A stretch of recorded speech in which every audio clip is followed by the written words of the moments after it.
cukup. Baik, kita lakukan sesi tanya jawab. Baik, Bapak sekalian, untuk awal saya akan buka 3 pertanyaan. Siapa Bapak sekalian? Kita untuk bertanya, bismillah ya. Mudah-mudahan Allah beri rahmat kita dengan niat betul-betul ingin ingin mengetahui ya. Baik, pertama. Oke, 1. Tuh, Pak. 2. Ibu-ibu. Oke, 3. Oke, 1 dulu, Bapak, silakan. Terima kasih. Assalamualaikum warahmatullahi wabarakatuh. Waalaikumsalam. Tadi kan pernah kita latihan masalah mengingat itu, Pak. Untuk para pemula ini, saya ingin tahu bagaimana teknik supaya fokus, cepat ingatan dan tidak goyah. Karena begini, Pak, contoh-contoh. Misalnya kita ingat seperti tadi, misal Islamic Center kan gampang kita ingat karena apa? Sudah saya ke sana, bentuknya sudah saya tahu persis, lokasinya saya tahu, kan enak, fokus. Nah, ini cara mengingat seperti yang diajarkan tadi itu, Pak, ya, biar enggak goyah gitu loh. Nah, gimana tekniknya, Pak? Itu saja. Assalamualaikum warahmatullahi wabarakatuh. Nama? Pak Imran. Pak Imran dari Lombok Timur, Pak. Oke. Selong. Sekitar Anjani. Anjani, oke. Baik. Langsung jawab kan kita semua. Satu-satu.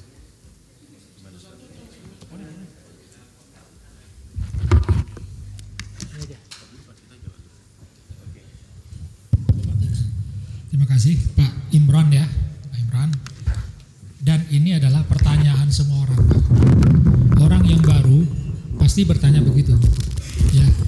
Tetapi orang yang sudah berlatih sebulan atau 2 bulan, ya, kemudian sudah melaksanakan umpamanya ibadah kita tadi, latihan yang paling bagus adalah waktu sholat tahajud.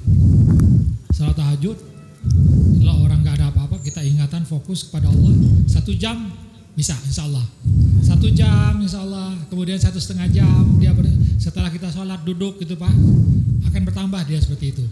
Nah, lama-lama memang ingatan kita itu ada seperti Bapak, kalau kita ngelihat tadi patung menara apa tadi, masjid apa tadi, Islamik itu ya. Nah, kalau saya katakan itu Amerika, salah nggak? Salah kan? Kalau saya katakan itu Indonesia, Bapak saya terima nggak? Indonesia. Iya, betul kan? Nah, begitu kita mengingat itu, Pak. Bapak sudah tahu bahwa saat saya berbicara tentang masjid tadi itu Indonesia, betul udah. Iya. Ingat tuh begitu kita. Ya, ingat saja Allah. Yang maha halus di sini kita ingatnya Allah.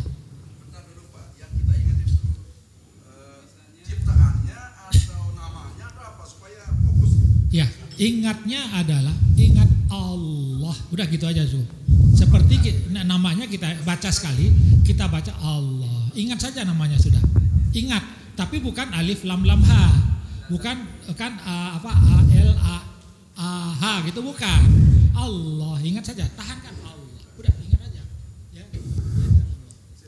Ya. Enggak ada yang lain, enggak ada rupa, enggak ada banyak Allah itu maha luas, enggak. Maha luas pun enggak ada. Enggak perlu ingat yang maha luas, udah otomatis dia luas. Ya, Allah, paku aja Allah.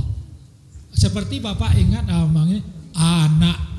Nah, ingat saja anaknya terus itu kan, sama dengan itu. Anak itu diganti dengan Allah. Kalau anak pasti ada rupanya kan? Ada rupanya. Sekarang enggak. Kalau saya minta ingat orang tua, bisa kita ingat orang tua kita? Lama. Fokus. Ingat wajahnya kita atau ingat apa gitu kan, sama dengan itu. Sekarang orang tua kita ganti dengan Allah, ingat saja Allah. Tapi bukan seperti rupa, bukan seperti warna, bukan alif lam ha gitu, bukan. Allah, udah Allah, ingat saja Allah. Tahan di situ. Ingat yang lain enggak Allah, enggak. Ingat yang lain enggak, saya ingat Allah. Udah gitu aja terus. Yeah. Nah, dalam sholat lakukan itu mulai dari takbir. Sebentar nanti melayang nggak apa-apa. Melayang nanti ingat lagi Allah. Lama-lama 1 jam, lama-lama banyak 4 rakaat sholat biasa gitu ya, 4 rakaat. Habis itu dia dalam sholat tahajud, latihan terus dalam sholat tahajud. Insya Allah Pak. Ya. Jadi nggak sulit. Ya. Nggak perlu menggambarkan gitu aja. Nggak perlu menggambarkan, nggak perlu mewajahkan, nggak perlu. Ya, Kalau orang tarekat dulu saya bisa mewajahkan guru saya, lama gitu. Saya wajahkan guru saya, ingat wajah guru saya. Bisa, itu aja Rabitoh, ya. Bisa saya. Sekarang saya ganti aja, nggak ingat wajah guru, wajah Allah. Ya. Udah. Cukup. Itu Pak, ya. Ya. Yang berikutnya, Mas siapa tadi yang angkat tangan tadi? Yang tadi angkat tangan siapa? Masnya ya. Ya.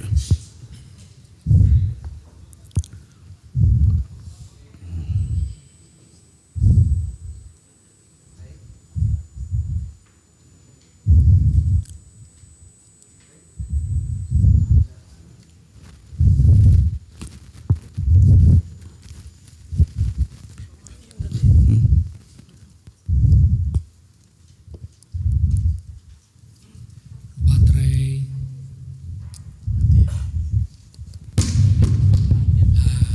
Itu. Baik, bismillahirrahmanirrahim. Assalamualaikum warahmatullahi wabarakatuh. Perkenalkan, nama saya Muhammad Izwar. Singkat saja mungkin pertanyaan saya. Tadi sudah dijelaskan bahwasanya ma'rifat itu adalah kesadaran akan kebesaran, wujud dan kebijaksanaannya Allah. Sadar Allah maha melihat, sadar Allah maha mengetahui dan lain sebagainya. Nah, akan tetapi seringkali kesadaran ini justru membuat sebagian manusia, khususnya saya lah, seringkali membuat saya untuk melumrahkan dosa dan maksiat. Kenapa? Karena saya sadar Tuhan saya maha pengampun. Tuhan saya murkanya Mendahului. ya, Rahmatnya mendahului. rahmatnya mendahului saya. Itu adalah suatu kesadaran saya terhadap Tuhan tentang makrifat ketuhanan saya yang kemudian menjadikan saya untuk melumrahkan dosa dan maksiat. Itu bagaimana saya menyikapi. Sekian dan terima kasih. Assalamualaikum warahmatullahi wabarakatuh. Waalaikumsalam warahmatullahi wabarakatuh. Ya. Silakan. Ya, ini pertanyaan yang sangat bagus. Ya, sangat bagus. Karena ada yang sudah ma'rifatullah, kemudian sudah mengenal af'al Allah, kemudian dia berkata, wah kalau begitu saya nggak perlu sholat pun nggak apa-apa, kan gitu ya. itu lebih kasarnya itu, lebih kasar, lebih nggak sholat pun nggak apa-apa. Kenapa? Setelah nanti balasannya juga surga, kan gitu ya. Nah, kata-kata yang disebutkan tadi itu sudah tertulis, Mas. Yang Mas katakan tadi itu sudah tertulis di Lauhul Mahfuz. Jangankan perbuatannya, kata-katanya tadi sudah tertulis itu di Lauhul Mahfuz. Ya kan? Nah, kalau orang yang semakin mengenal Allah dan semakin dia ingat kepada Allah dan menjalankan ibadah-ibadah, ini kuncinya di situ, Mas. Ya, kalau ibadahnya kita laksanakan dengan semakin kita menambah gegaran, ada gegaran rohani tadi yang saya sebutkan tadi ya, maka gegaran itu akan membersihkan hati kita, membuat kita semakin takut kepada Allah, semakin kita beribadah kepada Allah. Jadi kita tidak kalau seperti itu kita tidak profesional. Ya, tidak profesional saya. Kenapa? Allah suruh ibadah, wah saya nggak akan ibadah, kan saya sudah tahu bahwa ini dituliskan. Itu yang tidak profesional. Kalau seorang bintang film, Mas disuruh menjadi seorang pencuri, ya kira-kira Mas Izwar, Mas Izwar menjalankan perannya benar-benar menjadi pencuri nggak? Kalau nggak akan disewa lagi yang akan datang. Kira-kira menjalankan peran yang sebenar-benarnya nggak mencuri itu? Benar kan? Itu namanya profesional. Profesional itu kayak gitu, menjalankan perannya dengan sebenar-benarnya. Orang yang buta menjalankan peranannya sebagai orang buta, betulan. Orang buta itu ya tidak akan beribadah, menganggap enteng Allah dan sebagainya, tidak menghormati Allah. Itu orang yang buta. Perannya segitu, ya jalankan sudah. Tapi orang yang diberi petunjuk oleh Allah, kemudian Allah memilih untuk jadi orang baik, diberi pengetahuan tentang agama. Agama yang pertama adalah ma'rifatullah. Orang yang benar-benar sudah dikenalkan kepada Allah, maka muncul senangnya beribadah. Itu di situ dia. Kalau tidak muncul itu, ya berarti apa? Pengenalan kepada Allahnya belum sempurna. Betul. Belum sempurna di situ. Itu poinnya di situ. Iya kan? Ya. Oke. Ada pertanyaan ke saya. Ini kalau sudah marifat, sudah kenal afal Allah, kalau begitu semua masuk surga banyak gitu ya. Saya nggak perlu lagi ibadah. Toh saya tidak beribadah pun sudah dituliskan. Jangankan kamu tidak beribadah, ngomong kamu seperti itu pun sudah dituliskan. Artinya apa? Kamu ngomong orang yang tidak beriman, kan begitu. Begitu dia. Jadi kalau kita diberi petunjuk oleh Allah dan benar-benar diberikan pemahaman tentang agama ini, yang muncul adalah beda dia. Ibadahnya semakin, kata Pak Taufik tadi, semakin kuat malah gitu. Iya. Itu dia Mas. Mungkin ada jelas ya, Mas? Sebentar, ada tambahan kali. Maka di awal tadi disampaikan bahwa ma'rifatullah itu dasar, bukan akhir. Dasar, awaluddin ma'rifatullah. Awal beragama itu kenal Allah. Setelah dia bermakrifat, maka dia bersungguh-sungguh dalam beribadah. Jadi ilmu, ibadah dan zikrullah itu tiga mata serangkai yang nggak bisa dilepaskan. Sebagaimana handphone, sehebat apapun, secanggih apapun handphonenya, kalau nggak pernah dicas bisa diaktifkan nggak? Bisa digunakan tidak? Jadi handphone itu ibarat ilmu, ibadah itu charger, harus butuh cas. Ibadah itu sesuai petunjuk Rasulullah. Zikrullah itu seperti sinyal. Handphone ketika dia sudah dicas, canggih, tapi nggak punya sinyal, dia nggak bisa digunakan untuk berselancar di internet. Jadi ilmu, ibadah, zikrullah itu tiga hal yang harus dipahami. Karena ma'rifatullah itu dasar, basic. Bangunannya ya ibadah dan zikrullah. Bangunannya ibadah dan zikrullah. Itu. Jadi orang kalau dia sudah mengaku makrifat, kok malah tidak beribadah, yaitu seperti yang disampaikan Ustadz Yusdeka, dia seperti orang munafik. Dia orang munafik. Karena bentuk dari pengenalan kepada Allah ya ibadah. Innani anallah la ilaha illa ana fa'budni, baru waqimis sholata lizikri. Kenal Allah, beribadah, baru bisa mengingat. Ketika kita belum kenal Allah, maka kita nggak bisa beribadah dengan baik, apalagi zikrullah. Jadi tiga hal ini seperti tiga hal yang saling berkaitan. Ilmu saja tidak cukup, ilmu ma'rifatullah saja tidak cukup, perlu didukung ibadah. Ilmu dan ibadah saja juga tidak cukup, perlu didukung zikrullah. Karena indikator ahli sufi itu mudah mendapatkan ilham yang baik. Falhamaha fujuraha wa taqwaha. Semua orang di ruangan ini pasti berkesempatan untuk berbuat maksiat, pasti itu. Tapi bagi orang berilmu, maka fujur itu otomatis akan tereliminasi. Semua orang baik berilmu maupun Islam atau non Islam, pasti dia berkesempatan untuk berbuat jahat. Tetapi bagi orang berilmu, fujur otomatis hilang dan takwa. Maka ilmu, ibadah, zikrullah. Sumama zikrullah saja tanpa ibadah dan ilmu bisa enggak? Enggak bisa. Enggak bisa. Sumama saya pengen makan, saya hanya mengingat makanan saja, bisa enggak? Enggak bisa. Ingat Allah saja tanpa ibadah, tanpa sholat, puasa, zakat, haji, bisa enggak? Enggak bisa. Jadi ilmu dulu, baru bisa ibadah, baru bisa zikrullah. Innani anallah la ilaha illa ana fa'budni, baru waqimis sholata li zikri. Yang kedua, Ustadz Pak Imran ya, di dalam Al-Quran itu sangat mudah sekali mengingat Allah. Fazkurullaha ka zikrikum aba'akum aw asyadda dzikra. Ingatlah Allah sebagaimana kamu mengingat orang tuamu. Sumama saya memanggil Pak Imran, jenengan noleh enggak? Bapak noleh enggak? Kenapa noleh? Karena Bapak ingat nama Pak Imran. Ingat Allah juga sama. Seumpama saya tanya Pak Imran agamanya apa? Nama Tuhannya siapa? Allah itu mengingat Allah sudah. Tapi jangan di laisa kamitslihi syai', jangan diserupakan, jangan diumpamakan. Karena Allah tidak serupa, tidak bisa diumpamakan. Semudah itu. Cuman iblis dan setan itu membuat rumit dan ribet. Fazkurullaha kazikrikum aba'akum au asyadda dzikra.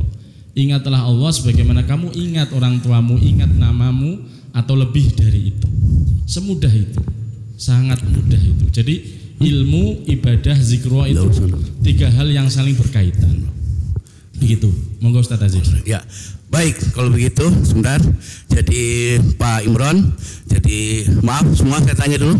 Belum, masih ada. Bapak sekalian, Bapak Ibu ingat jeruk?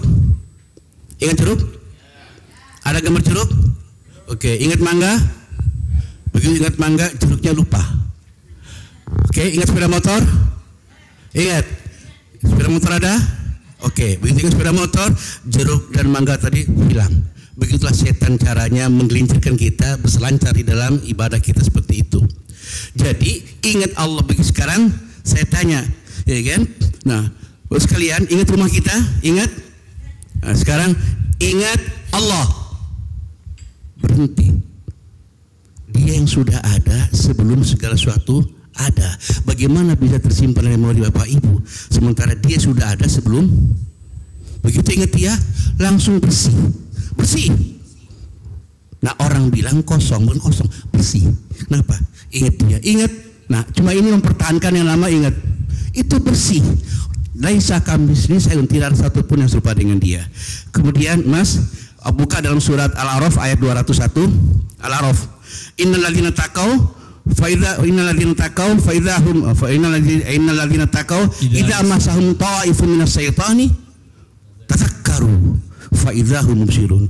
Sesungguhnya orang bertakwa itu apabila dia dibayang-bayangi oleh pikirannya oleh setan, tadzakkaru, mereka segera ingat Allah. Fa idzahum mubsirun, maka saat itu mereka melihat kesalahan-kesalahannya. Jadi tidak mungkin orang yang ingat Allah, ya Bapak Ibu sekalian, kenal dulu apa ingat dulu? Kalau sudah kena, insya Allah ingat. Kalau sudah ingat, tidak mungkin setan ganggu. Kenapa? Allah menjaga langsung. Buka dalam surat 1765. Ada yang buka, coba baca dulu 1765. Bagaimana Allah menjaga setan supaya tidak, hei iblis, kau tidak bisa ganggu hambaku. Cukup aku yang menjadi penjaganya. Surat 17 Al-A'raf Al-Isra ayat 65. Oke, baik, berikutnya yang tadi tanya Ibu siapa namanya? Yang sebelah sini tadi? Ibu.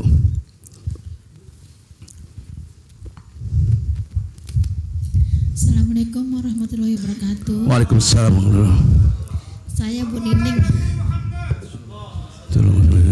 Saya Bu Nining dari Mataram.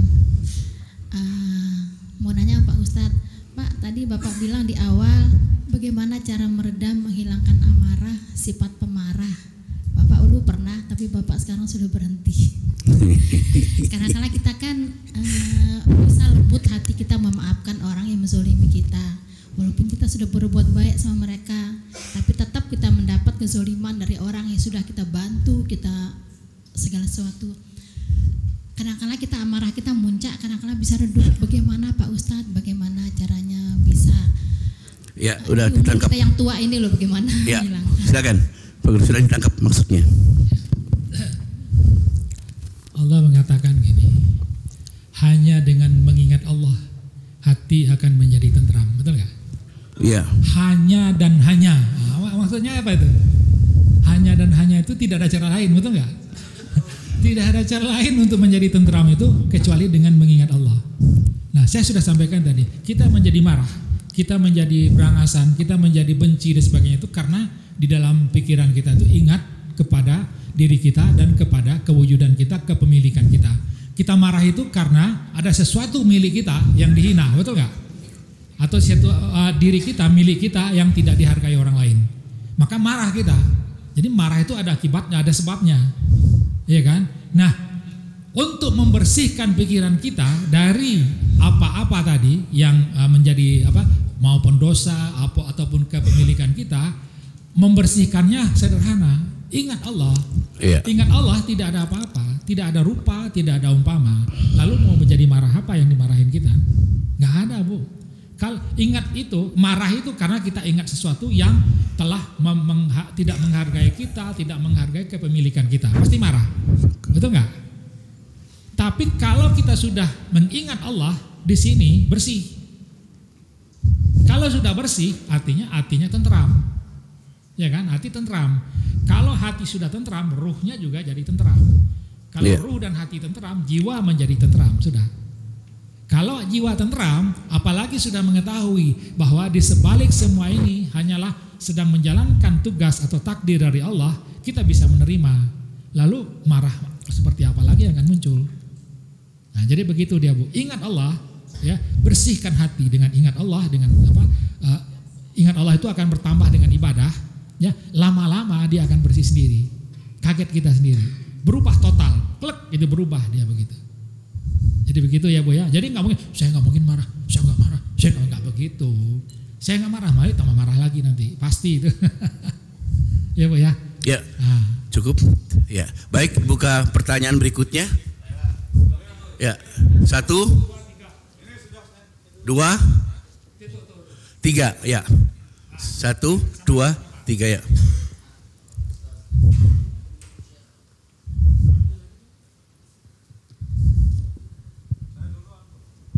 Sabar Pak, antri.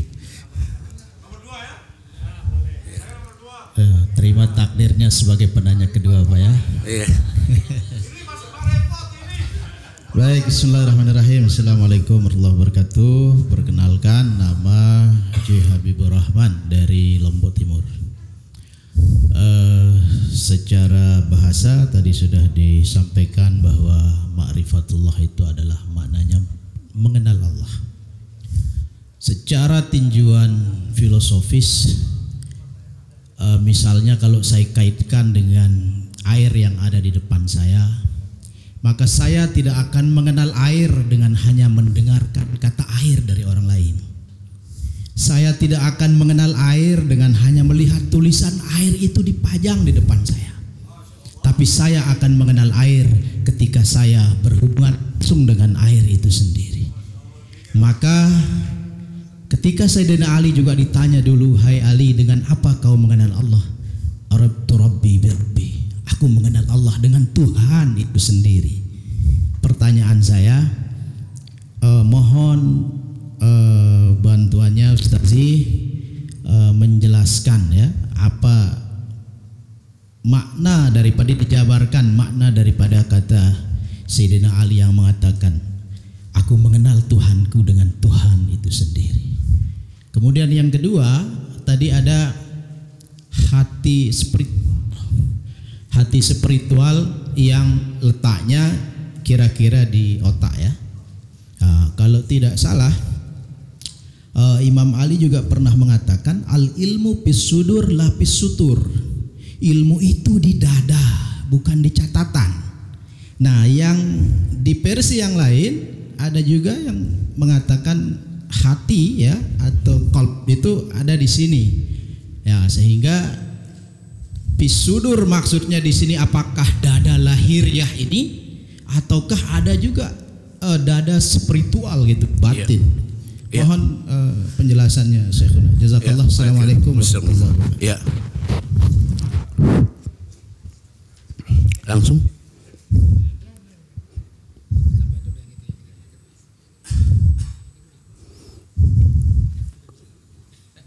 Atau Terima kasih Ustadz Habibur Rahman ya, luar biasa sekali. Jadi memang Sayyidina Ali termasuk babul ilmi ya, ana khazainul ilmi wa babuas Ali radhiyallahu anhu. Aku mengenal Tuhanku. Jadi ada sambungannya sebenarnya itu, ada lanjutannya. Aku mengenal Tuhanku dengan Tuhanku sendiri, tetapi melalui Rasulullah aku mengenal agama itu sendiri. Jadi kita harus imbang, kenal Allah dan kenal Rasulullah, karena melalui Rasulullah kita juga mengenal Allah Subhanahu wa taala. Maka atiullah wa atiur rasul itu sangat penting. Ada keseimbangan. Tanpa Rasulullah kita nggak akan mengenal Allah. Melalui Allah lah Allah memilih Rasulullah sebagai seorang utusan, sehingga apa yang kita tidak pahami bisa lebih paham. Kemudian masalah hati spiritual itu Imam Ghazali menyatakan hati itu ada dua, hati secara fisik yang tidak ada fungsi mengingat. Buktinya apa? Orang gila itu di sininya error atau tidak, Pak Ustadz? Yang error yang mana? Nah, kenapa dia tidak diwajibkan sholat? Karena ininya error. Anak kecil, kenapa belum mukallaf tidak diwajibkan sholat? Ininya error enggak? Ininya belum sempurna. Syariat sendiri sudah dijelaskan bahwa hati spiritual itu ini, bukan ini. Karena ini enggak ada tempat mengingat. Pak Dahlan Iskan pernah punya penyakit hati liver ya, kemudian ditransplantasi dengan hati orang Cina. Apakah ingatannya pindah ke Pak Dahlan Iskan? Nah, itu sudah bukti bahwa hati secara spiritual itu di sini. As-sudur kalau jenengan buka kamus itu pusat. Coba jenengan buka kamus Al-Munawwir, itu artinya pusat. Makanya Al-Ghazali menyatakan bahwa hati spiritual itu di sini. Hati secara fisik itu di sini, yang tidak ada fungsi mengingat. Buktinya tadi bahwa anak kecil kenapa belum mukallaf, tidak diwajibkan sholat, puasa, zakat, karena di sini belum sempurna. Orang gila kenapa nggak diwajibkan sholat, puasa, zakat, karena di sini gimana Pak? Ketika Pak Dahlan Iskan hatinya ditransplantasi, ingatannya pindah nggak? Nggak kan? Ya itu. Tempat mengingat itu di situ. Cukup baik, Bapak sekalian. Jadi hati itu ada dua, bisa dibuka di Al-Quran. Surat Al-Hajj 22 ayat 46, bisa dibuka. Afalam yasiru fil ardi fatakun lahum qulubu yaqiluna biha. Qulub apa qulub? Qulub, qalbu. Yaqiluna akal, hati akal. Yaqiluna biha. Au adanu yasmauna biha, atau telinga mereka mendengar. Fa innaha la ta'mal absaru walakin ta'mal qulubul lati fis sudur. Jadi ada qulubul lati ada yaqiluna biha, qulubu yaqiluna biha, ada qulubul lati fis sudur, ada hati akal dan ada hati yang di dalam dada. Sudah buka Qurannya? Surat Al-Hajj ayat 46.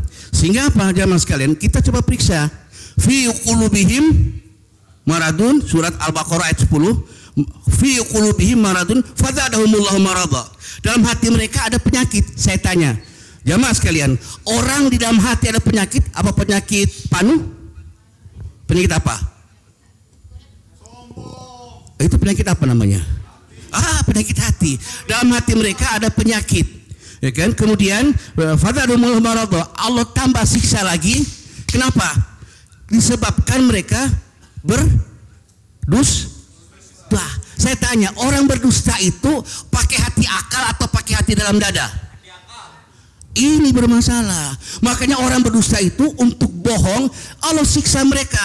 Untuk menutupi kebohongan hari ini, besok lagi itu siksaan bagi mereka.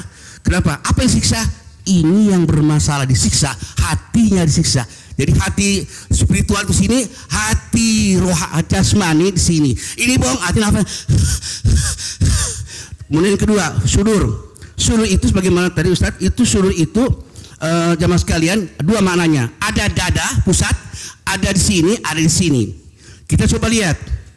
Ketika Nabi Musa disuruh berdialog dengan Firaun, apa doanya Nabi Musa? Rabbis rohli, ya Allah lapangkanlah dada. Masa Nabi Musa mau ayo lapangkan dada begini, mau berantem? Ustadz di mimbar, alhamdulillahirrahmanirrahim, ini kan Rabbis rohli sodri, lapangkan dadaku. Mana jamaah yang berani sini? Kira gitu? Apa? Lapangkanlah wawasanku. Demikian juga setan, ya kan? Apa setan? Coba dalam surat An-Nas, yuwaswisu fi sudur, yang membisikkan kejahatan ke dalam dada. Yang mana maksudnya? Sini apa sini? Ustaz, sini apa sini? Coba sekarang saya setannya. Saya bisikin. Coba berikan tuh, berdiri. Berdiri. Maksiat ya, maksiat ya, maksiat ya. Apa di sini bisikinnya? Di mana? Di sini apa di sini? Maksiat, maksiat, maksiat. Paham? Jadi sudah ada dua, ada sini. Makanya buka lagi dalam surat 6 ayat 125. Ya kan? Surat 6 125. Ya kan? Di sini jelaskan, barang siapa aku berikan petunjuk, niscaya aku lapangkan dadanya. Apa? Ini lapangkan wawasannya untuk menerima Islam. Barang siapa ku sesatkan, maka akan ku sempitkan dadanya. Nah, ini bicara hati ini, bukan hati ini. Kenapa? Orang kalau lagi marah, habis pulang subuh, maaf, Bapak sekalian, lihat, habis pulang sholat subuh, lapang enggak? Lapang. Habis sholat subuh, begitu jalan, ketemu sama orang, kita nagih, nggak bayar-bayar. Itu kurang ajar kok. Ada apa? Apa nggak ada oksigen? Ku sempitkan dadanya seolah-olah dia sedang mendaki ke langit. Begitu caranya Allah menyiksa orang itu. Jadi ada dada serohani, kan? Ada dada yang di sini. Itu problemnya. Jelas? Oke, silakan. Deka.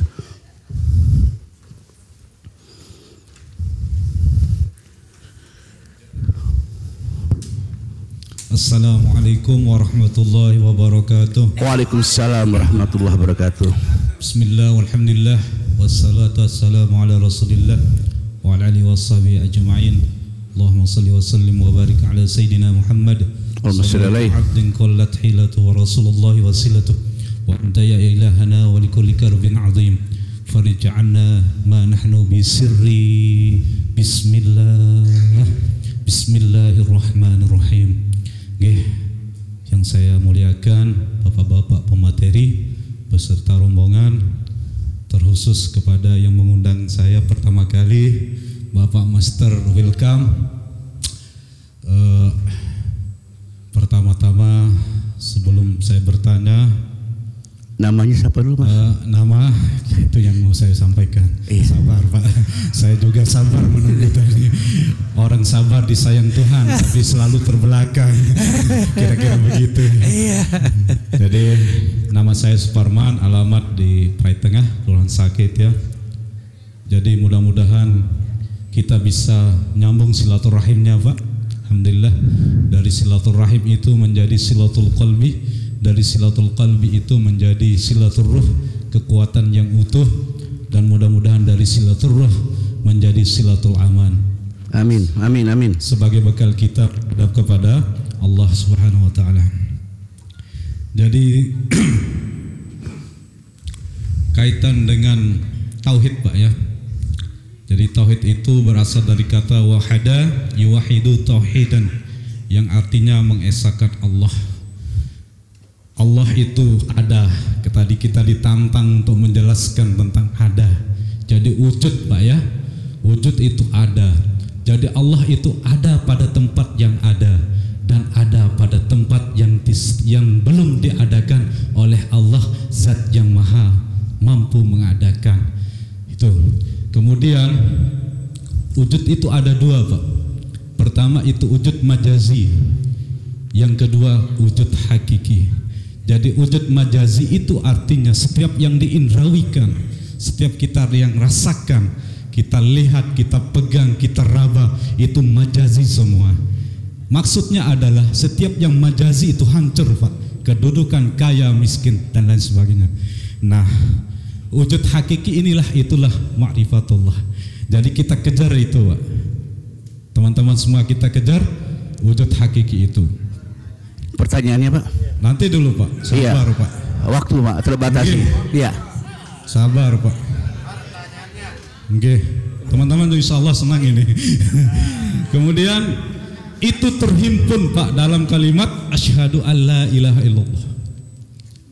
An itu dalam ilmu nahwu istimror. Istimror itu adalah artinya sedang, akan, dan terus menyaksikan Allah Subhanahu wa ta'ala. Allah ilaha illallah. Nanti dulu, nanti pertanyaannya. Oke, kalau mau ke pertanyaan, sebentar dulu. Kemudian Pak, karena banyak sebenarnya mau kupas ini Pak. Insya Allah satu hari satu malam udah tuntas ini. Insya Allah kita langsung ke pertanyaan Pak. Tadi di penghujung pembahasan tentang ma'rifatullah itu, Allah itu berasal dari zat itu berasal dari yang maha halus. Bagi kita yang berfaham ahlus sunnah wal jamaah, itu Allah tidak punya asal. Ketika Allah punya asal, maka dia bukan Allah. Manusia punya asal, bukan Allah. Itu namanya makhluk. Antara kholik dengan makhluk itu berbeda. Antara pencipta dan diciptakan itu berbeda. Yang diciptakan itulah yang hancur. Nah artinya kalau Allah itu pun ada, bukan Allah. Jangan disembah itu Pak. Jadi Allah itu kan laisa kamitslihi syai'un. Mukhalafatuhu lil hawadis, berlainan dengan baru sekalian alam. Ketika Allah dianalogikan bahwa Allah itu adalah zat yang berasal dari yang maha halus, maka itu bukan Allah. Kenapa kita tidak pakai yang maha sempurna saja? Kalau dia maha halus tidak sempurna gimana? Kalau dia maha halus tidak perkasa gimana? Jadi itu pertanyaan saya Pak. Ya. Boleh berpantun Pak? Carilah paku di dalam paku, paku datang dari pulau seberang. Carilah aku di dalam aku terselubung dari cahaya yang terang. Assalamualaikum warahmatullahi wabarakatuh. Cukup. Ayo Ustaz, langsung. Ya, betul. Terima kasih Pak Suparman ya, Pak Suparman. Saya melihat ketawa Bapak itu, saya senang gitu Pak. artinya hati Bapak lagi senang gitu. Yang Bapak tanyakan tadi, betul Pak. Ya, saya tidak pernah mengatakan bahwa Allah itu zat yang berasal dari yang maha halus. Saya nggak pernah mengatakan begitu. Allah itu tetap laisa kamitslihi syai'un. Tetapi sedikit dirinya yang maha halus terzahir menjadi zat. Allah itu bukan zat. Allah tidak berzat. Zat itu adalah ciptaan yang pertama yang wajibul wujud. Jadi beda tuh. Ya kan? Kalau Allah itu zat dan berasal dari yang maha halus ya salah. Saya mengatakan Allah itu adalah yang tidak ada yang sendiri, yang belum ada apa-apa, sebelum ada apa-apa hanya dia sendiri yang ada. Itulah Allah. Itu Allah. Tapi untuk dia menciptakan ciptaannya, maka sedikit dirinya yang cuma yang maha halus kemudian bertajalli, ya. Tajalli yang maha halus itu kemudian kena firman kun, kemudian yang maha halus itu bercahaya. Yang bercahaya itu disebut zat. Bukan Allah yang zat. Allah tidak berzat. Kalau dia zat, maka dia sama dengan ciptaannya. Ya kan? Nah, zat tadi bermanifestasi atau berubah menjadi sifat atau lauhul mahfuz. Jadi begitu. Saya setuju, Allah itu bukan zat, bukan dari yang maha halus. Tapi Allah itu adalah tidak ada apa-apa sebelum dia. Tidak ada yang pokoknya tidak diketahui. Supaya dia itu diketahui gitu ya, maka dia ciptakan itu sedikit yang maha halus tadi menjadi zat, dari zat menjadi seluruh ciptaan. Jadi setuju saya dengan Bapak. Allah bukan zat. Ya. Kesimpulannya Pak, di balik yang terzahir itu ada zat yang maha halus itu Pak. Ya, boleh dikatakan. Ya, karena zat itu berasal dari yang maha halus. Zat kan? Ya. Iya, betul ya, maha halus. Ya. Ya. Baik, jadi sedikit jamaah sekalian, jadi orang latif itu dikira hanya sifat. Latif itu ada dua, ada bicara tentang kewujudannya, dirinya maha halus, dan ada juga bicara tentang sifatnya. Bicara tentang sifatnya, buka dalam surah Asy-Syu'ara surat 42 ayat 42 ayat 29. Ayat 19 maaf. Sekarang saya bicara tentang kewujudan maha halus. La tudrikul absaru wa yudrikul absaru wa huwa latiful. Dia yang tidak bisa dicapai oleh mata. Apa yang nggak bisa dicapai oleh mata? Karena halusnya dia, halus banget, mata nggak mampu melihat. Berarti bicara apa? Wujud apa sifatnya? Wujudnya dan halus, dan dia dapat melihat semua. Yang lainnya. Berarti apa? Yang halus bisa melihat kita. Kita nggak bisa melihat. Kita nggak bisa melihat sel. Sel bisa nggak melihat kita. Itu. Jadi kenapa harus ada maha halus maha besar? Supaya ada komparasi perbandingannya, sehingga kita tahu bahwa kita akan bisa memuliakan Allah, bisa mengagungkan Allah, bisa mengesahkan Allah. Tahu diri, ya Allah akbarnya, betul-betul akbar. Nah, hingga berjamaah sekalian, ya, kita ketika sembahyang ibadah betul-betul mengagungkan Allah. Wa ma qadri. Mereka tidak mengagungkan Allah sebagaimana pengagungan yang semestinya. Maka dari itulah sehingga kita kemarin sekarang ternyata ada latif, ada bicara sifat, yaitu Allah tuh maha lembut, dia memberikan rezeki kepada siapa yang kehendaki, dia sayang kepada siapa, itu bicara sifat. Tapi di ayat yang tadi surat Al-An'am ayat 103 bicara tentang wujud dirinya yang maha halus. Cukup, baik. Berikutnya siapa yang bertanya? Ya, silakan Ibu.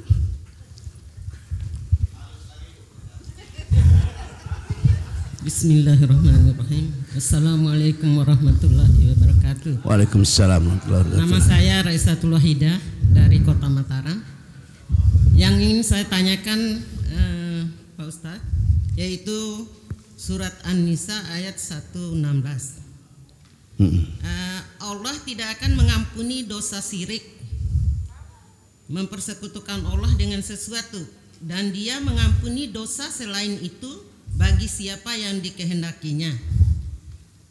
Sedangkan dan sambungannya ini sambungan ayat, dan barang siapa yang mempersekutukan sesuatu dengan Allah, maka sungguh dia telah tersesat jauh sekali. Yang saya ingin tekankan yaitu bahwa Allah tidak akan mengampuni dosa, bahwa Allah tidak mengampuni siapa yang Dia kehendaki. Terus itu, sedangkan Allah itu Maha Pengampun. Dosa tadi yang tidak diampuni oleh Allah, selama saya mempunyai pengertian atau pemahaman bahwa siapa yang berdosa itu akan dikembalikan ke neraka. Sementara tadi neraka itu hanyalah sebagai ancaman, yang artinya bahwa manusia itu tidak akan masuk neraka gitu. Bagaimana penjelasan selanjutnya sehingga kami dapat memahami dengan sempurna. Terima kasih. Assalamualaikum warahmatullahi wabarakatuh.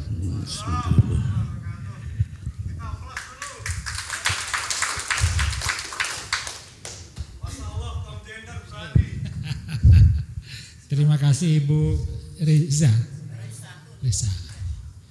Kalau kita berbicara tentang surga neraka ini menarik memang. Seakan-akan kita tuh tidak rela tuh. Orang yang kita lihat mencuri, orang kita lihat berdosa, tiba-tiba katakan, oh insya Allah kamu masuk surga. Nggak rela kita itu. Kita inginnya masuk neraka dia Bu ya. Iya kan? Nah itu memang kita. Ya, itu adalah paradigma berpikir. Ya surga dan neraka itu adalah paradigma yang disampaikan Nabi untuk menghadapi umat jahiliyah waktu itu Bu. Kalau tidak dikatakan neraka, mereka akan tetap menjadi umat yang jahiliyah. Anak saja dikubur Bu, hidup-hidup ya, minum alkohol, minum memabukkan, istrinya 100-150 si istrinya gitu ya, kan gitu. Kalau tidak dikatakan neraka hukum, maka mereka nggak takut. Kenapa? Pemikiran waktu itu belum begitu matang lah gitu ya. Nah, kemudian ayat itu mengatakan gini, Allah nggak akan mengampuni dosa syirik kan gitu ya, kecuali kalau dia terpaksa. Kalau hatinya mengatakan tidak kan gitu Bu ya. Kalau syirik, kamu disuruh dipaksa menjadi orang syirik, berarti hatinya mengatakan tidak. Itu bisa diampuni kan? Nah, sekarang saya tanya ke Ibu, waktu lahir manusia sudah membawa keimanan enggak? Sudah membawa keimanan ya? Apa keimanannya? Bukankah aku Tuhanmu? Bala syahidna, betul. Setiap orang membawa keimanan itu. Begitu lahir. Tapi begitu lahir, di sini udah tersandang nih kitab takdir kita. Kalau kita lahir di keluarga yang tidak beriman, contohnya orang Hindu, orang Buddha, ya orang Kristen, kira-kira anaknya menjadi orang Hindu, orang Buddha, orang Kristen enggak? Iya kan? Maka dikatakan bahwa semua manusia itu lahir fitrah yang akan menjadikan dia Majusi, Kristiani, ya itu adalah orang tuanya, kan gitu kata ini hadis gitu ya, kan begitu. Ya begitu dia, begitu kita lahir, kita sudah membawa cahaya keimanan, tetapi karena kitab takdirnya berkata bahwa kita dilahirkan di keluarga yang bukan beriman, maka kita akan menjadi orang tidak beriman. Tetapi ketidakberimanan itu karena keinginan kita atau karena kitab takdir kita yang berkata begitu. Takdir kan? Seakan-akan kita dipaksa oleh takdir itu supaya kita tidak beriman. Kalau tidak, kalau saya ingin beriman, Allah melahirkan saya di keluarga yang beriman, dididik menjadi orang yang beriman, disekolahkan, bekerja, beribadah sebagai orang beriman. Tetapi walaupun begitu, saya belum yakin masuk surga. Kenapa? Boleh jadi nanti di akhir hidup saya menjadi orang murtad. Siapa tahu? Ya Bu ya. Nah, siapa tahu orang yang lahir di keluarga yang tidak beriman itu tiba-tiba di akhir hayatnya atau di pertengahan jalan hidupnya dia menjadi orang Islam. Siapa yang tahu? Kan begitu. Jadi kita tidak boleh memvonis orang. Ya. Kemudian kalau sudah seperti itu, kita menjalankan takdir kita. Sementara keimanan kita itu ada sebenarnya, tapi kita lupa. Tidak ada yang mengingatkan. Tidak ada yang mengingatkan. Tugas yang mengingat itu siapa? Rasul-rasul. Ya, rasul-rasul sudah selesai. Warasatul anbiya. Siapa? Ya kita ini warasatul anbiya ini yang membesarkan Allah. Ya, yang mengingatkan kita bahwa Allah itu Maha Pengasih, Maha Penyayang, rahmatnya mendahului kemurkaannya.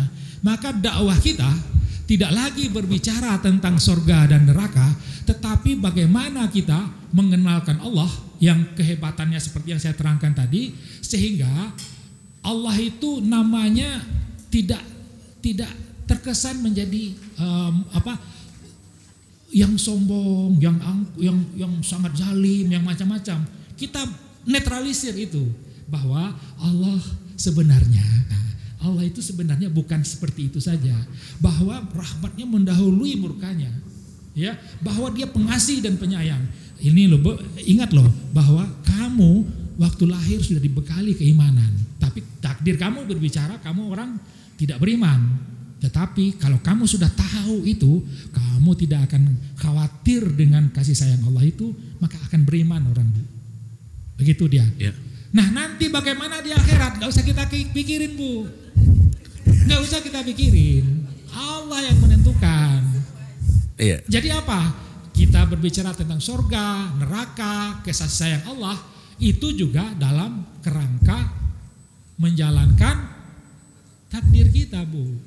Takdir saya bercerita sekarang lebih banyak menjadi apa? Menjadi menerangkan kasih sayang Allah. Kalau ibu masih bercerita tentang neraka, orang ini masuk neraka, dihukum dan disiksa, takdir ibu berarti sedang berbicara tentang Allah yang maha keras siksanya gitu kan, beda tugas saja gitu. Iya. Ya Bu ya. Cukup Bu, jelas. Cukup ya Bu ya. Jadi beda tugas. Tapi kalau ibu sudah paham ilmu ini, ibu akan sweet, ya. Karena kalau Allah ingin menunjuki seseorang, maka Allah memahamkan kita tentang agama. Nah, ibu udah paham sekarang. Nah, ibu akan hati-hati berbicara.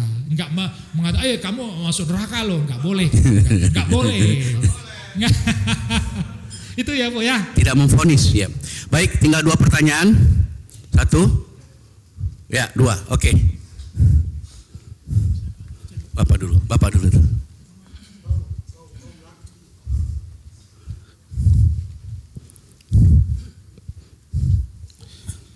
Bismillahirrahmanirrahim. Assalamualaikum warahmatullahi ta'ala wabarakatuh. Waalaikumsalam warahmatullahi wabarakatuh. Nama saya Muhammad Qasim, aku sering dipanggil Qasim, dari Bagi Nunggal, Desa Ubung, Kecamatan Jonggat, Lombok Tengah, NTB, Nusa Tenggara Barat, Indonesia. Lengkap. Alhamdulillah. Pertanyaan saya awali dengan firman Allah, wa fi anfusikum afala tubsirun. Kemudian yang kedua, ala bizikrillahi tatmainnul qulub. Ya. Kemudian di balik Bapak yang menjelaskan kita, yang mengajarkan kita ini, itu ada zat dan ada yang maha halus. Kemudian di balik kami yang mendengar dan belajar ini, ada zat dan ada yang maha halus. Nah, kedudukannya di mana antara mengajar dengan pengajar, begitu. Kemudian yang kedua, ala bizikrillah tatmainnul qulub. Hanya dengan mengingat Allah, hati menjadi tenang. Nah, kata hati menjadi tenang ini, Pak, ketika orang kehilangan akal masih bisa hidup, tetapi kalau kehilangan jantung hatinya hilang, manusia diponis menjadi mati. Jadi yang mana lebih berperan antara hati dengan akal, Pak? Nah, itu. Ya. Jadi saya sangat setuju dengan Ustadz yang di Lombok Timur tadi, bahwa annal qalba bisudur, bahwa hati itu ada di dada. Karena sering kalau kita marah itu mengusap dada, begitu, bukan mengusap kepala. Ketika kita sulit memikirkan sesuatu hal, maka kita memegang kepala, itu akal. Nah, minta penjelasannya, cukup, ya, Pak. oke. Nah, demikian, terima kasih. Assalamualaikum warahmatullahi wabarakatuh.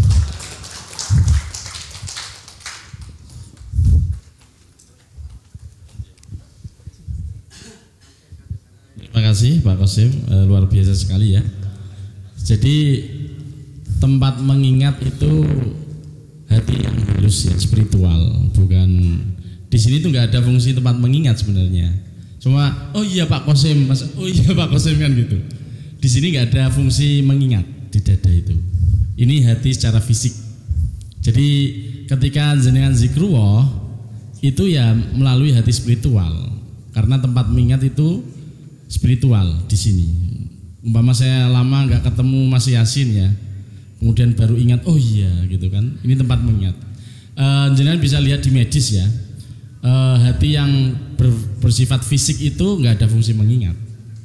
Buktinya tadi Pak Dahlan Iskan ketika dia sakit liver, hatinya harus dicangkok dengan hati orang Cina, anak muda, itu ingatan orang Cina nggak berpindah ke Pak Dahlan Iskan. Jadi memang betul hati secara fisik itu memang di dada, tapi hati secara spiritual itu di sini, karena di sini tempat mengingat. Kenapa penting untuk membedakan? Karena kaitannya dengan zikrullah, ingat Allah. Kaitannya dengan ingat Allah. Begitu, Pak. Mungkin. Makasih Pak Qasim ya. Pak Qasim, Pak ya. Ini pertanyaan cukup menarik ya. Tentang zikir ya, zikrullah, tentang hati dengan kalbu ya. Apakah ada di sini, ada di sini? Saya lebih tegaskan kembali bahwa di dalam dada itu adalah perasaan. Karena ruh itu pusatnya di dalam dada. Ruh pusatnya di dalam dada. Kalau kita tidur, ruh itu dia mengecil, dia kembali ke dalam dada gitu. Sehingga kalau tidur kita nggak bisa menggerakkan ini, menggerakkan tangan, mengendipkan mata pun nggak bisa. Ruh itu mendukung rasa, dia membawa rasa kemanapun juga. Maka seakan-akan rasa itu ada di dalam dada kita. Dan juga Al-Quran mengatakan begini, kalau Allah ingin menyesatkan seseorang, ya Allah menyempitkan dadanya, betul nggak? Iya. Dan kemudian dadanya itu membuat, dadanya yang sempit itu membuat nafasnya tersengal-sengal. Orang yang marah nggak pernah nafasnya itu lega. Pasti sempit nafasnya, dadanya terasa sempit. Karena keadaan seperti itu, keadaan lah kita bicara apa ya? Karena keadaan seperti itu, ada kadang-kadang lapang, kadang-kadang ada rasa senang yang mempuncak di dalam dada kita, rasanya ada di situ. Ya, kalau Bapak ingin merasakan asin, adanya di dalam lidah kita. Pasti di situ dia. Kalau Bapak ingin merasakan sakitnya dipukul, adanya di kulit, Pak. Yang membawa rasa itu adalah ruh, karena ruh itu memenuhi tubuh kita ini. Itu dia. Kalau orang tidur, ruhnya mengecil, walaupun di sininya luka, dia akan nggak kerasa dia. Maka orang tidur, walaupun dia marah dan sebagainya, maka dia nggak akan merasa, karena ruhnya mengecil di sini. Maka orang yang marah, sangat marah, kemudian tidak terkendali, maka dibuat orang menjadi tidak sadar. Dengan apa? Dengan suntikan yang membuat orang itu pingsan. Orang yang dia akan dioperasi supaya tidak sakit, di sini sakit ini, maka disuntik supaya ruhnya itu tidak aktif membawa rasa. Ya, nah maka karena rasa itu ada di sini, orang menganggap di sini itu adalah kalbu. Padahal kalbu itu artinya sendiri juga adalah bolak-balik, kadang luas, kadang sempit, kadang tenang, kadang tidak, kan gitu. Enggak, dengar dulu saya. Ya. Karena rasanya bolak-balik tersebut, ya, maka dianggap di situ adalah kalbu atau hati ada di sini. Padahal rasa itu mulainya dari apa? Bapak marah kepada orang, mulainya dari mana? Mulainya dari sini. Ingat kepada seseorang yang menghina kita, lalu kita marah. Kayak begitu marah, di sini terasa di sini. Kenapa? Ruh itu bergoncang dia. Ya. Nah, supaya marah kita tidak marah, ya, terbendung marah kita, maka di sini yang dileremkan, dibersihkan. Mana orang yang suka buat kita marah, ya, kita ingat Allah, lupa kita dengan orang kita marah. Ya, lupa kita. Maka yang dibersihkan tuh ini otomatis akan menjadi tenteram, gitu, Pak. Itu ininya. Ya, ilmunya di situ, Pak. Kalau ilmu yang lain nggak apa-apa, silahkan saja. Ya, Bapak mau mengatakan hati di sini, monggo, nggak ada masalah. Tapi Bapak kalau hati di sini akan bersihkan di sini, maka Bapak akan dibawa kepada perasaan yang bergelombang, Pak. Saya berada di situ dulu, saya bersihkan di sini, saya mau bunuh diri. Kenapa? Gimana ini? Mau bunuh diri saya dulu. Tetapi sekarang bersihkan ini, perasaan di sini sudah nggak ada, menjadi lapang dia. Kalau di sini lapang, la khaufun alaihim wala hum yahzanun. Jadi begitu, Pak. Ini adalah pemahaman yang kami dapatkan. Kalau Bapak tidak setuju, monggo, nggak ada masalah. Ya. Ya. Oke ya. Baik. Yang kedua, sebentar. Belum. Kalau di dalam di dekat diri Bapak ada zat, di saya ada zat, ya. Lalu apa bedanya pengajar dengan mengajar? Apa bedanya? Ada masalah? Hah? Ya, ada masalah enggak? Kenapa Bapak tanya? Kalau tidak wujud nggak akan bertanya orang, kan gitu. Karena Bapak masih wujud. Hah? Merasa saya masih ada, pengajar masih ada, kan gitu. Kalau sudah tidak wujud, maka nggak akan bertanya. Jadi ada masalah nggak? Nggak ada. Gitu, Pak. Baik, alhamdulillah. Jadi ibarat speaker, terdengarnya di mana? Terdengarnya di mana, jamaah? Jamaah. Oh, jamaah. Alhamdulillah. Saya tanya, ingat sama siapa kalau begitu? Kok Ustadz mau? Ya Allah, yang nyebut Abdul Aziz, kalian ingat yang lain, ini kan perselingkuhan. Baik, terdengar di mana? Di mana telinganya? Ini apa di sini ya? Enggak, terdengarnya di mana? Salon. Baik, jamaah sekalian, hati spiritual tuh kecil kayak begini. Speaker itu di sini. Jadi orang suudon, dari mana suudon? Apa yang suudon? Terasanya di mana? Ini hati spiritual ini. Itu yang di sini. Jelas? Bisa terima? Oke ya. Terasanya di mana? Maka saya minta sekali lagi, tolong buka surat 6 ayat 125. Tolong dibaca, pahami baik-baik. Itu menerangkan tentang hati spiritual dan hati fisik. Fama yuridillahu yasrah sadrul Islam. Barang siapa beri petunjuk, niscaya ku lapangkan dadanya. Petunjuk itu ke dada sini apa dada sini? Sudur itu di sini. Kan? Dan barang siapa ku sesatkan, maka aku akan jadikan seolah-olah dia menaiki ke langit. Kenapa menaiki ke langit?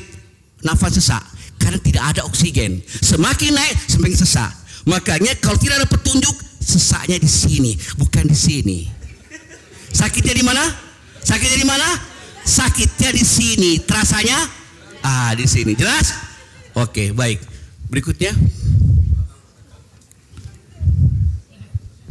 Siapa? Ya, Mbak belakang.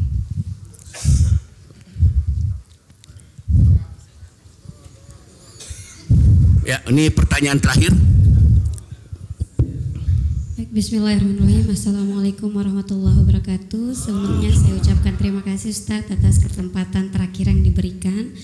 Sebelumnya di sini saya ingin menyampaikan beberapa case terkait lupa perkenalkan terlebih dahulu. Nama saya Nurul Hasanah.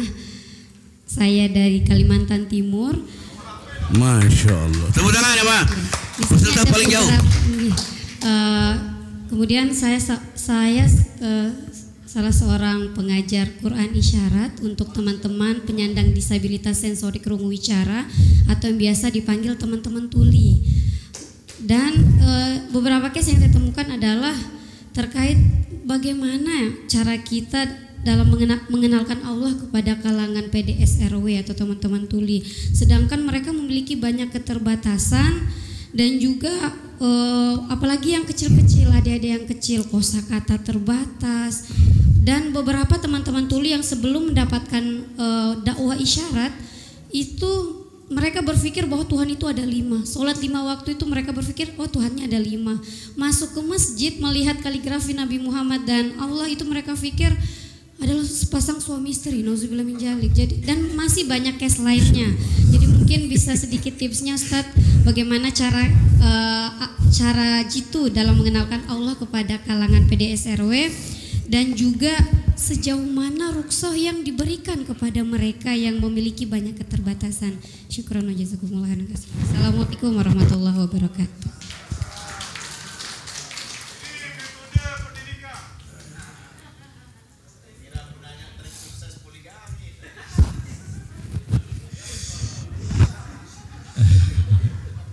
Terima kasih Bu Nurul Hikmah. Jadi Nurul Hasanah ya. Jadi banyak sekali sahabat-sahabat yang sebelumnya juga sama, mohon maaf ya, disabilitas. Kalau kita menyebutnya orang-orang khusus ya, batas. Tidak sependapat kalau dia punya batas. Jadi orang-orang khusus yang memang diberi kekhususan juga. Orang istimewa, orang istimewa. Ma'rifatullah ini gampang sekali untuk diajarkan. Jangankan orang-orang khusus ya, anak kecil pun bisa. Itu terbukti ke anak saya. Tadi udah disampaikan cerita Ustadz Wisdeka. Jadi gampang sekali mengenal Allah. Karena ilmu ini berasal dari Allah. Allah sendirilah yang akan mengajarkan melalui kita. Jadi tata niat, karena saya juga guru, saya juga di lembaga pendidikan, di pesantren dan di kampus ya. Yang penting tata niat, bahwa niatkanlah bahwa mengajarkan ini karena Allah. Insya Allah Allah sendiri akan memudahkan. Bahkan nanti insya Allah jenengan akan menemukan metode baru dalam mengajar anak-anak khusus, bukan anak terbatas ya, khusus, yang memang istimewa. Yang mana ini? Memang dia itu terlihat terbatas, tapi dia terlihat sempurna. Seperti tadi yang di video Putri. Nah, itu orang-orang khusus yang punya keistimewaan yang kita nggak bisa, Jadi dia adalah makhluk istimewa. Yang penting saya sebagai pengajar, sebagai guru, sebagai dosen sampaikan aja. Insya Allah Allah sendiri akan mengilhamkan caranya. Tapi yakinlah bahwa jangankan orang-orang khusus, anak kecil pun bisa. Karena sebelum kita lahir kita sudah mengenal Allah. Kita sudah punya cahaya ma'rifat. Jangankan orang Islam, ateis pun dia kenal Allah sebenarnya. Ateis, agnostik, free thinker, Islamofobia. Karena dia nggak tahu ilmunya saja, dia berbicara seperti itu. Jangankan mereka, orang Islam pun sendiri kadang kalau nggak kenal ilmunya berbicara seperti itu. Jadi pelan-pelan sampaikan, insya Allah Allah sendiri akan mengilhamkan. Buktinya saya sendiri sebagai pengajar saya sampaikan mereka paham.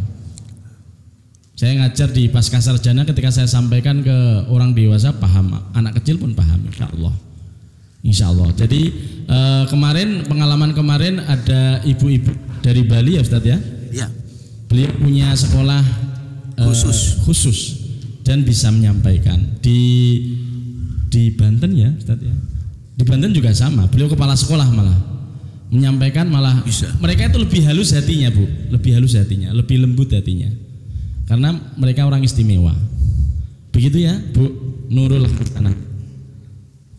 Saya tambahkan sedikit Ibu Nurul ya. Di Cilegon kami punya sahabat kepala sekolah difabel juga, sama. Beliau mengajarkan ini sesuai dengan kebutuhan dari seseorang yang beliau ajar berbeda antara satu dengan yang lain. Kepada anak ini maka beliau ajarkan yang lain, kepada anak ini beliau ajarkan, tapi tetap dalam kerangka mengenalkan kepada Allah ya. Jadi sesuai dengan nanti Ibu, saya sudah lihat tadi kan, Iqra, setiap sesuatu itu ada pelajarannya. Membaca hikmah menuai paham, betul nggak Bu? Membaca hikmah menuai paham. Setiap kita memperhatikan nanti akan turun.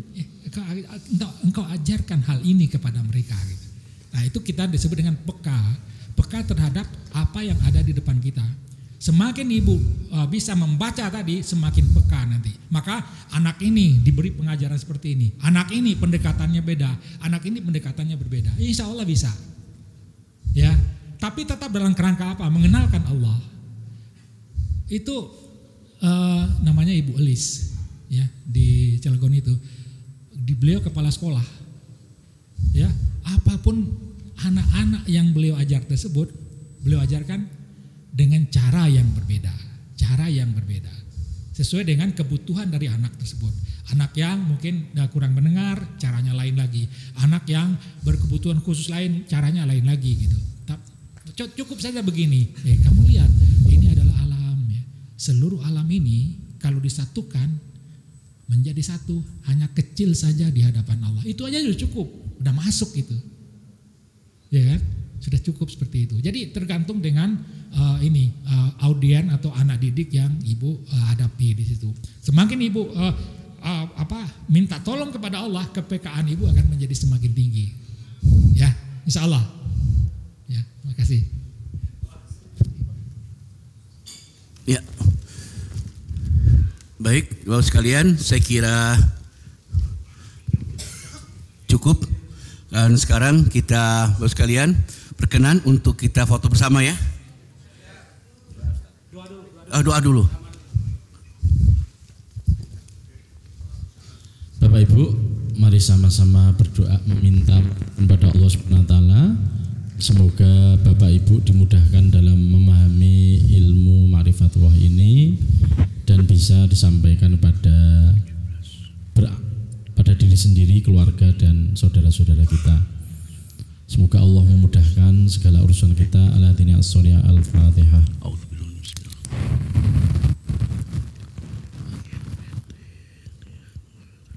A'udzubillahi minasyaitonir rajim. Bismillahirrahmanirrahim. Allahumma sholli ala sayyidina Muhammad wa ala ali sayyidina Muhammad. Allahumma ya Rabbana taqabbal minna innaka antas samiul alim wa tub alaina ya maulana innaka tawwabur rahim. Wahdina faqna ila tariqim mustaqim. Rabbana innana sami'na munadiyan yunadi lil imani an aminu bi rabbikum fa amanna. Rabbana faghfir lana dzunubana wa kaffir anna sayyi'atina wa tawaffana mal abrar. Rabbana wa'atina ma wa'adtana ala rusulika wa la tuhzina yawmal qiyamah innaka la tukhliful mi'ad. Rabbi ikhtim lana bil iman, Rabbi ikhtim lana bil islam bijai sayyidina Muhammad wa ala alihi wa sahbihi baraka wa sallam. Rabbana atina ilman nafi'a wa amalan sholihan maqbula wa rizqan wasi'an halalan thayyiban mubarakan kasiran nafi'a wa lisanan zakiran fasiha wa qalban khashi'a ربنا لا تزغ قلوبنا بعد إذ هديتنا وهب لنا من لدنك رحمة إنك أنت الوهاب ربنا هب لنا من أزواجنا وذريتنا قرة أعين واجعلنا للمتقين إماما رب اجعلني مقيم الصلاة ومن ذريتي ربنا تقبل دعاء ربنا اغفر لي ولوالدي والمؤمنين يوم يقوم الحساب ربنا آتنا في الدنيا حسنة وفي الآخرة حسنة وقنا عذاب النار وصلى الله على سيدنا محمد وعلى آله وصحبه وبارك وسلم بفضل سبحان ربك رب العزة أما يصفون وسلام على المرسلين والحمد لله رب العالمين. الفاتحة.